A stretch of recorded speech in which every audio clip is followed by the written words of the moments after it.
Okay, let's press on then. Let's keep this sort of timeline thing going.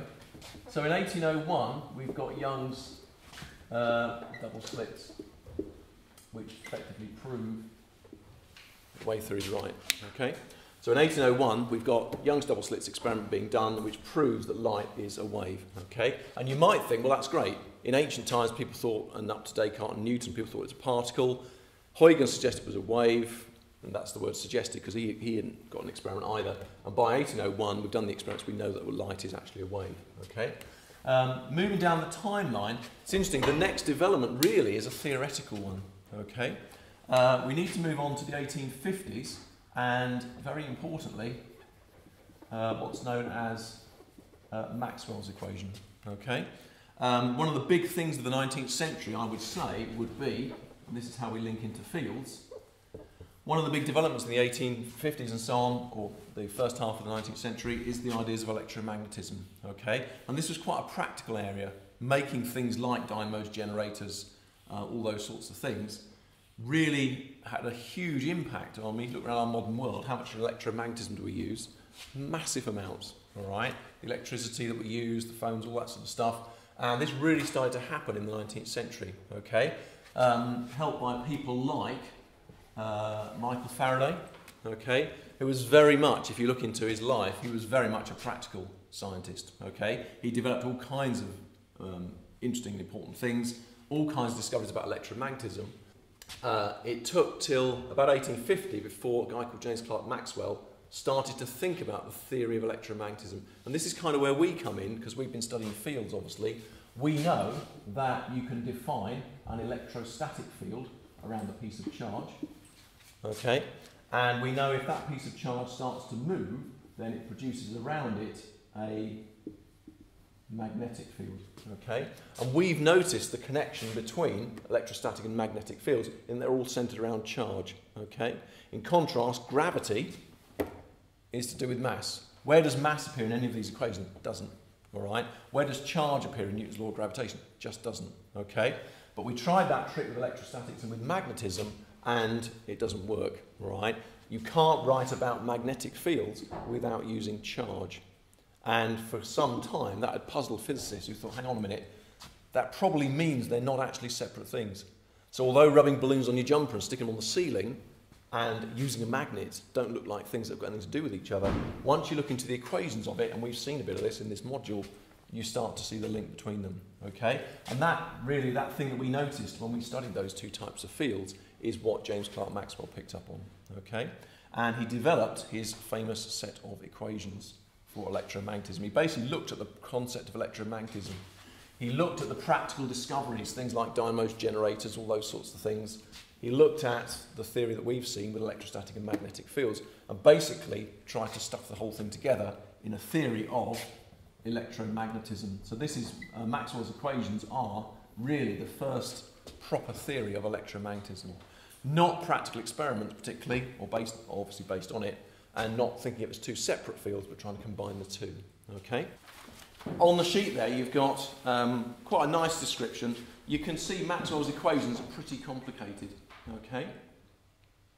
If you think about it, in this room there are electrostatic fields, there are electromagnetic fields, and they're changing. All right. So if you pick a point in space in front of you, there's electromagnetic fields there. They exist in 3 dimensions, and they're changing with time. Okay. So they are effectively functions of 4 variables. Okay. So when you do your calculus and start differentiating things, you get some very, very complicated results. You have to invent some new types of calculus things. Those funny triangly things are basically sort of souped up derivatives and so on. So we are not going to get into the maths of this. If you're looking at that and thinking eek, good news, you don't need to know any of this. You need to know about Maxwell's equations and what they mean for physicists. The actual detail of them you do not need. Okay? However, I think it's quite useful just to have a quick scan down because you will recognise some things in there. The top equation there to do with electrostatic fields, so that explains to you how electrostatic fields works. You'll recognise E0, permittivity of free space, in there obviously. Rho is the density of charge, so rho is just the amount of charge per unit volume. It's basically Q, okay? And capital E, electric field strength. So the first equation says electric field strength is to do with the amount of charge density you've got. If I said to you, here's some charges, tell me how strong the electric field is, does it depend on how much electric charge there is? You'd say, well, no. You could have lots of electric charge, but if it was spread out, you wouldn't get a very strong field, would you? If you take your charges and you put them very close together, you'll get a really intense electric field. So if you look at that top equation, although the funny delta thing is a bit weird, electric field is to do with, rho is basically the amount of charge Q per unit volume, all right? So you can recognise that one. The second one tries to do the same sort of thing for magnetic fields. And again, we're not going into the details of it. The fact it equals 0 is basically proof that you can't have single sources of magnetic fields. So that second equation is the reason you can't have what are called magnetic monopoles. You can't have a single source of charge Q just plonked into space there. You can do that with the first equation, and how dense that charge is affects the electric field. That's almost common sense. But the second one shows that you can't do that. You have to have charges in pairs. You have to have magnetic poles in pairs, all right? And so that's quite a significant one. It shows you the difference there between electrostatic and magnetic fields, okay? The last two equations, very, very complicated, to do with the fact that in space we have electric and magnetic fields and they are changing with time, and that makes the calculus very complicated. But notice those equations, even if you just go along and look at the terms you do recognise, E and B and E naught and mu naught, you'll see they are definitely, are these electrostatic equations or are they magnetic equations? They are the two together, aren't they?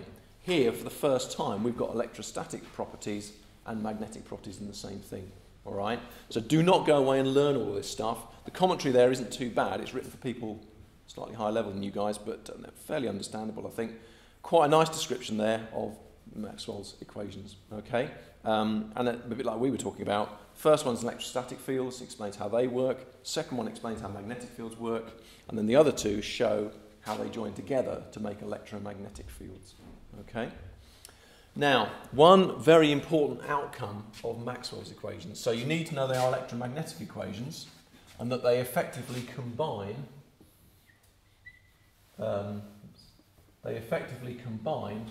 the ideas of electrostatics and magnetism that we've tried to do in the field section. They put the two together, okay? They have a number of important predictions, and here we go again. This is kind of the theme with turning points. We're now going to have some predictions from a theory which can't be tested, okay?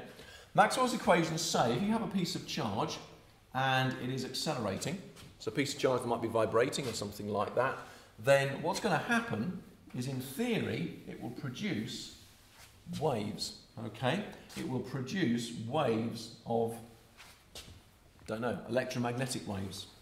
So this is one of the predictions of Maxwell's equations, is if you apply them to an accelerating piece of charge, then they will produce, in theory, a series of waves, and those waves will have a speed equal to 1 over the square root of E naught, which is the permittivity of free space. That tells you how strongly electrostatic fields are set up around pieces of charge. Okay, and also in there goes mu naught, the permeability of free space, and that tells you how strongly magnetic fields are set up around a piece of moving charge. Okay, so the sort of fundamental constants for the electrostatic field, which you know is E naught, and the fundamental constant for the magnetic field, which is mu naught, those two things appear in here. So Maxwell's equation predicts the existence of, there's no other name for them, is there, electromagnetic waves, okay? And they will have a speed equal to 1 over the square root of E naught times mu naught, okay? Now, if you get your calculators out, if I remind you that E naught is 8.854 times 10 to the minus 12 barad per metre, okay? Mu naught is 4 pi times 10 to the minus 7 newtons per amp squared. Well, you can write it in number of units. Can you get your calculator out, please? And stuff those numbers into that equation, all right? As I say, in the 1850s, late 1850s probably, Maxwell's equations kind of bring together electrostatics and magnetism into electromagnetism, which had advanced practically beforehand, but this is the sort of theoretical side. And again, it makes a prediction. It makes a prediction that any accelerating electric charge is going to produce, not necessarily invisible, but waves of electromagnetism, whatever that means. And they will have a speed equal to 1 over square root of E naught U naught. Yeah, if you put those numbers in, then you get a value of 3 times 10 to the 8 metres per second. Okay. So Maxwell predicts that quite a lot of space should be full of these electromagnetic waves, because accelerating electric charge is really common. All right, accelerating electric charge happens all the time, and it should be producing these electromagnetic waves. Okay, with a speed of 3 times 10 to the 8 metres per second, which we know now to be speed of light. We now know that one of the electromagnetic waves, you remember the family?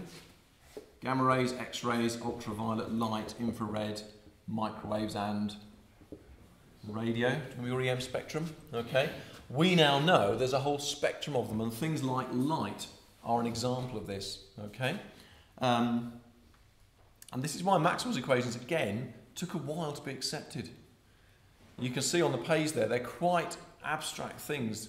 When he published them, how many people around the world could actually understand them?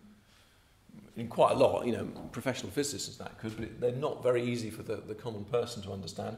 And they make this outlandish prediction of these waves whizzing through space at 300 million metres per second. Okay, which of the electromagnetic waves are people most likely to have known about at that time? Which of these is light people would have known about in the 1850s? Well, light, for example. Yeah. And this is where your syllabus, I think, needs a bit of improving. Because you think, well, he makes this prediction, would people have looked at that speed and gone, oh, but that's the speed of light? So the question is, if we're doing our timeline thing again, how easily is this going to be accepted? The idea of electromagnetic waves being predicted by those terrifying equations is one thing, but the idea they travel at 300 million metres per second, well, if light's already been discovered, which it has, then presumably people would have linked those two together. But it depends, of course, on the first measurement of the speed of light. Okay, and I think I'm going to be leaving you that for homework. All right, your syllabus suggests one person as the first accurate measurement of the speed of light. I'll leave you to do a bit of research there. But this is the problem. He's predicted electromagnetic waves, gamma rays, early 20th century. Yeah, X-rays, very late 19th century, isn't it Röntgen or somebody? All these things, ultraviolet light, ultraviolet, infrared, microwaves, radio waves. Sure, people knew about light, but would they have necessarily connected it to Maxwell's prediction? That would depend on when the first accurate measurement of the speed of light is. And as I say, the one quote in your syllabus I don't think is quite right. Now, the second one, if you like, so what we're doing here is really going along the electromagnetic spectrum and saying what's the evidence for Maxwell's predictions of electromagnetic waves. Sure, there's light, but would people necessarily have realised it was an electromagnetic wave? The second one is most definitely radio. Round about the 1880s, a guy called, and you do need to know the details of his experiment. Okay, so if you're nodding off, this bit you do need to know. Okay, this is one of the turning points experiments listed in your syllabus, so you need to know the details of what Heinrich Hertz was up to. Okay. In the 1890s, and again, look at the gap. Okay, big gap again, 40, 50 odd years. Heinrich Hertz started to do experiments. One of those experiments, you kind of wonder what he was playing at, really. So in the 1880s, a guy called Heinrich Hertz started to do these sorts of experiments. He got a piece of kit called an induction coil, which is basically a massive step-up transformer. It's similar to the device in a car that gives you the high voltage for the spark plugs. Spark plugs in a combustion engine need a couple of kilovolts to make them go, and obviously your car battery produces about 12. So one of the things in there is called the coil, and what it does, it steps the voltage of the battery up to a couple of thousand so that you can produce enough voltage to make a spark. To be honest, if you had an induction coil, you would muck around with it, all right? So you often look at Hertz's experiment and think, he didn't know he was discovering radio waves. Again, that's the nice thing about turning points. We look at real physics where people are on the edge of what we know. They're not just doing something because their teachers told them. They're trying to work out what's going on. I think Hertz was mucking around with induction coils.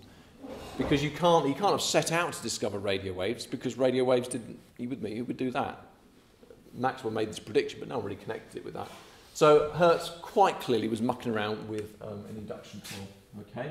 And basically connecting it to a couple of electrodes so that you produce fairly massive sparks. Okay? Almost like just getting two wires in a circuit and clicking them together to make sparks. But an induction coil produces a very high voltage, which means you can produce very big sparks, you know, several centimetres long. Tremendous fun. Okay?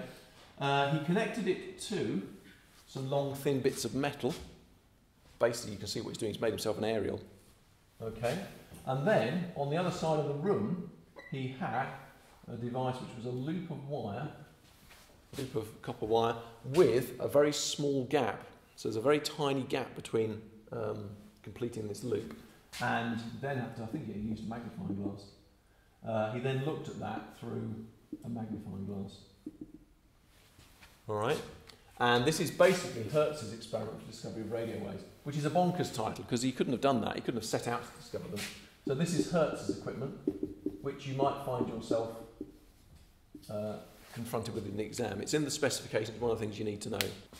Okay, so a high voltage source, an aerial effectively, some big bits of metal, I think you have funny shaped loops on the top and so on. But basically he's got a high voltage source of sparks, aerial, okay, and obviously over here is his receiver, okay, and a decent distance between the two, okay.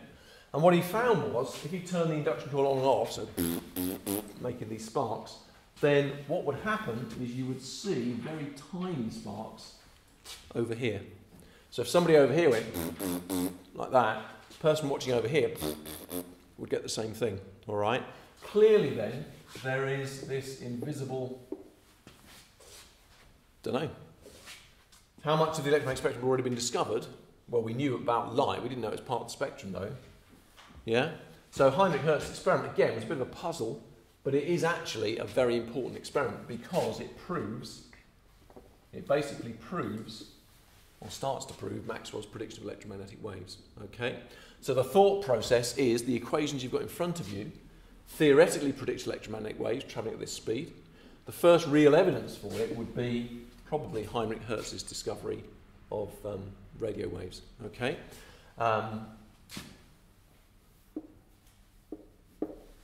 And that's the equipment that he used to make that discovery.